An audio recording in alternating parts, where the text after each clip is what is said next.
Olá, queridos amados irmãos, graça e paz a cada um de vocês. Sejam todos muito bem-vindos e bem-vindas. Que alegria poder estarmos mais uma vez juntos aqui no nosso canal para poder refletir e nos alimentar da palavra de Deus. Hoje, nesse domingo, nesse dia 22 de outubro de 2023, nós estamos então celebrando o 29º domingo do tempo comum. E a liturgia de hoje propõe para a nossa reflexão o Evangelho de São Mateus, capítulo 22, versículos de 15 a 21, que vai nos falar o seguinte: naquele tempo, os fariseus fizeram um plano para apanhar Jesus em alguma palavra.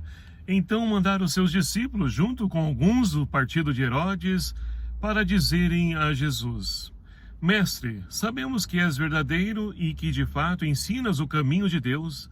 Não te deixas influenciar pela opinião dos outros, pois não julgas um homem pelas aparências. Dize-nos, pois, o que pensas? É lícito ou não pagar imposto a César?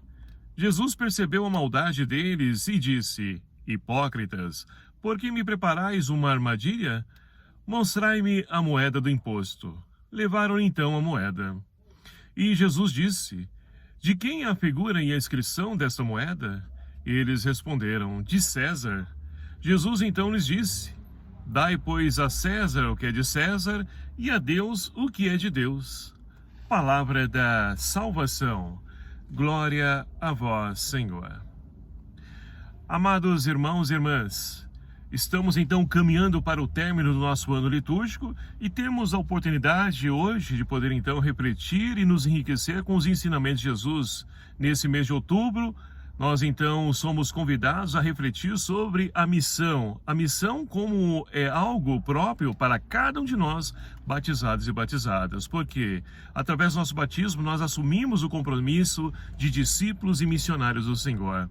Enriquecidos pela palavra do Senhor, nós vamos então acompanhando a cada domingo, e de maneira especial já 3 domingos atrás, nós tivemos início a esse conflito, de Jesus com as autoridades religiosas.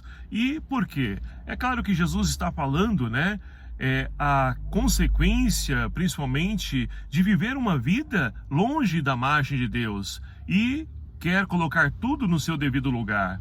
E por isso ele começa a anunciar qual o sentido, de se viver uma religião, o desapego das coisas materiais.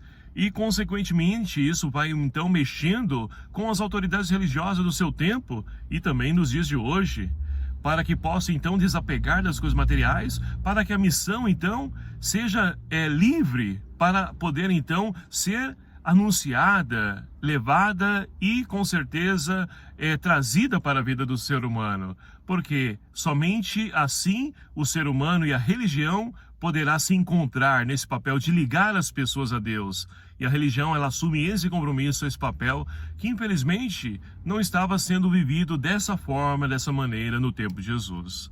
E assim então, as autoridades religiosas, agora o grupo dos fariseus, juntamente com alguns herodianos, ou seja, do partido de Herodes, aqueles que querem então novamente ter uma monarquia do estilo de Herodes. Então, alguns desses discípulos vão até Jesus, enviado, pelos seus mestres, para poder então pegar Jesus de alguma forma, para poder calar a boca de Jesus, para poder então silenciar Jesus e exterminar Jesus do seu meio. É isso mesmo a intenção deles. E assim então, vão até Jesus e perguntam para ele: Mestre, o que acha? Mas olha que interessante. Iniciam então o bate-papo com Jesus, fazendo um elogio a ele. Ora, se eles reconhecem Jesus uma pessoa prudente, fiel, uma pessoa de Deus, por que eles não escutam e acolhem essa mensagem que Jesus então apresenta para eles? Então, é muito interessante a gente perceber que as pessoas muitas vezes acham que Deus não visita, Deus não fala, Deus não é transparente. Deus é transparente, Deus se faz presente, Deus fala também conosco. Mas muitas vezes a gente não está interessado em poder ouvir aquilo que os outros, ou melhor dizendo, do que Deus fala para nós. Nós queremos ouvir e acolher aquilo que nós queremos de Deus. E é justamente esse o papel desse grupo dos fariseus e dos herodianos. Mas enfim, vão até Jesus e perguntam o que ele acha, se é lícito ou não pagar o tributo, o imposto a César. É claro que a gente, olhando para essa pergunta, nós vamos então é buscar entender, né, que aqui nós temos então duas vertentes, ou seja, nós temos o reino desse mundo, que está aqui, né, conduzido por essa pergunta por César, e nós temos então ao outro lado da moeda, ou seja, Deus, o reino de Deus. E aqui então é perguntado para Jesus o que ele acha, porque se Jesus fala que não é lícito pagar o imposto a César, eles então vão denunciar as autoridades romanas da época e pegar assim Jesus em contradição. E fatalmente Jesus então vai ser condenado à morte. E do outro lado, se ele diz então que é lícito, ora, como que ele vai esclarecer que as pessoas sendo fiéis a Deus, elas devem então permitir-se ser dominada pelos governantes, no caso aqui por César? Então, há aqui um paradoxo, né? Mas que Jesus então, ele se sai muito bem, como sempre, né, dessa armadilha que colocaram contra ele. E assim então ele mesmo vai dizer, olha, por que armaram para mim essa armadilha? E aí ele pede então a moeda. Ora, a moeda é tido como algo impuro. E ele pede isso para quem? Para os religiosos do seu tempo. E por que eles estão com essa moeda no bolso então, se eles são contra isso? Olha só, como que Jesus vai pegando, né, os erros, as atitudes das pessoas. Então, ele não condena, não julga, ele simplesmente traz as pessoas para refletir e elas mesmas vão decretar a sua sentença. E assim, então, apresentam a ele a moeda com a figura de César estampada, né? E ali, então, ele vai dizer, de quem é essa figura que está estampada aqui? E eles respondem, de César. E Jesus, então, sai brilhantemente dessa emboscada. Dá então a César o que é de César e a Deus o que é de Deus. Ou seja, ele não é nem a favor de um lado nem contra o outro. Vai dizer o seguinte, olha só.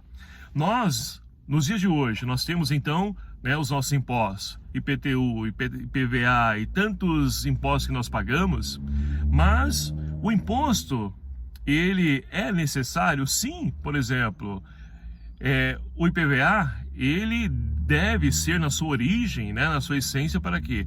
Para poder então recapear as cidades, para a gente poder então ter ruas dignas, para poder então sem buraco, preservadas, né, sinalizadas, para poder então caminharmos bem. Mas não é isso, infelizmente, que acontece, mas isso aí é o mau uso do recurso a qual nós pagamos. E aí não é culpa do imposto em si, né?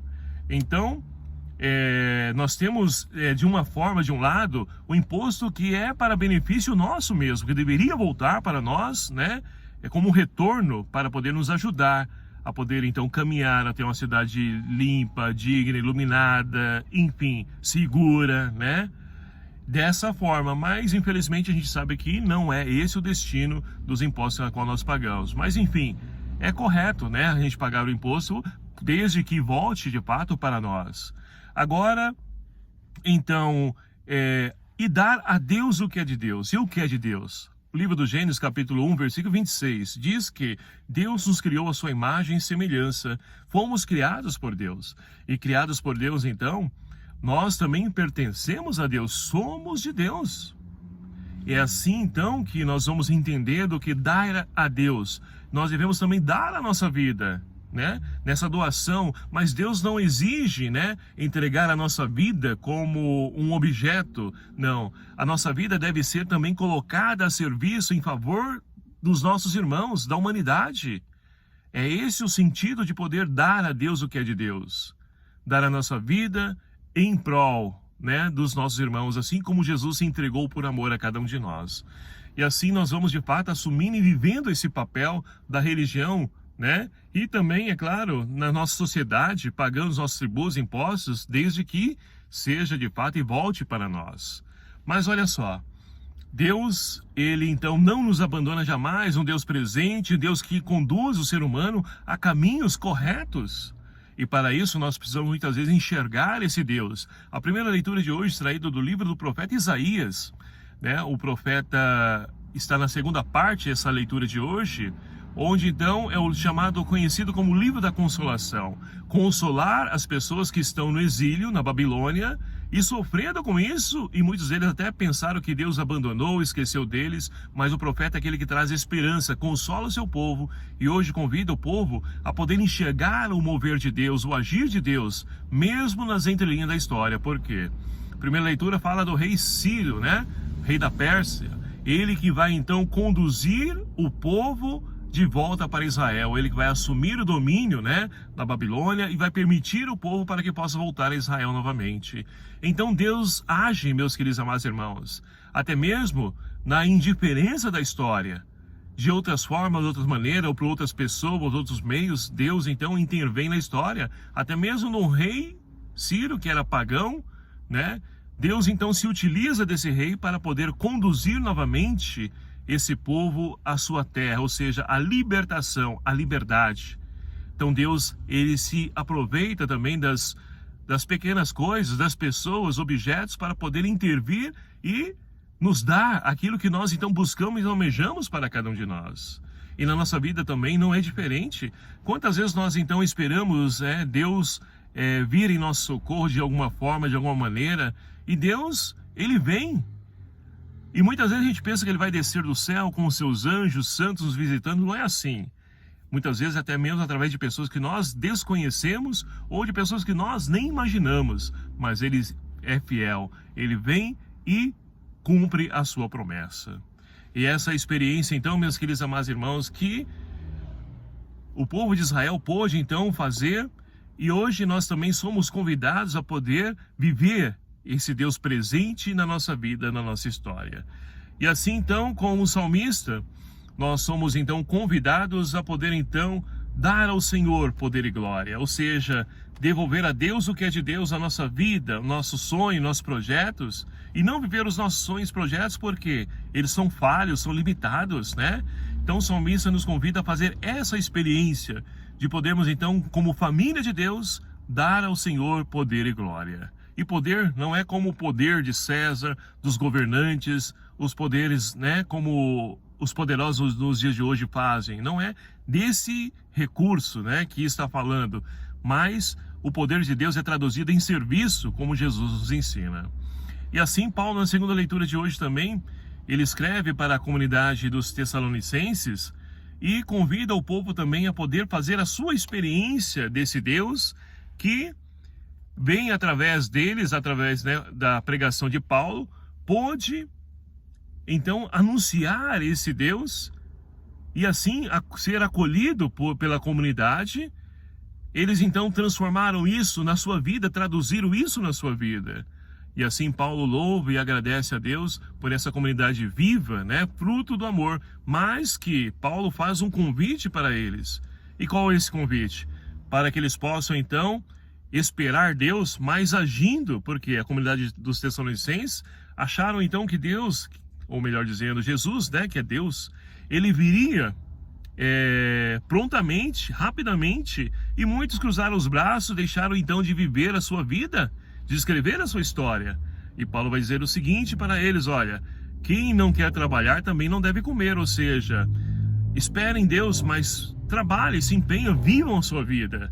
Então é isso que Deus espera também de nós, que nós possamos então aguardar a vida iminente de Cristo, né, trabalhando, nos esforçando, escrevendo a nossa história, transformando essa realidade, construindo o reino de Deus. Somente assim, meus queridos amados irmãos, nós estaremos então dando a Deus, devolvendo a Deus o que é de Deus e a César o que é de César, construindo um mundo mais justo, mais fraterno, mais solidário, porque é esse o sonho de Deus e também o sonho de toda a humanidade, e que nós possamos então nos entregar nessa luta, dessa construção, para que assim essa realidade seja transformada e que nós possamos devolver esperança, paz, assumindo o nosso compromisso de missionários que somos através do nosso batismo. Que o Espírito Santo de Deus seja a nossa força, nos ajude nessa missão, para que nós possamos então construir esse reino de Deus que já está no meio de nós, vivendo como discípulos, vivendo como Cristos, né? Assim, com certeza, nós poderemos então ser sinal da imagem, do amor, da ternura, dessa imagem e semelhança de Deus que está dentro de cada um de nós. Que Deus então nos ajude e nos fortaleça nessa nossa busca, nessa construção pelo reino de paz. Louvado seja o nome do nosso Senhor Jesus Cristo, para sempre seja louvado. Obrigado a você, meu querido amado irmão, que nos acompanha aqui no nosso canal, e peço a sua ajuda, que divulgue, compartilhe, vamos crescer, enriquecer com a palavra de Deus e ajudar também outras pessoas a poder percorrer esse mesmo caminho. O Senhor esteja convosco, Ele está no meio de nós. Por intercessão de São João Batista, abençoe-vos o Deus Todo-Poderoso, Pai, Filho e o Espírito Santo. Amém. Um abraço fraterno a cada um de vocês, até o próximo vídeo, se assim nos permitir. Espero por você. Até lá.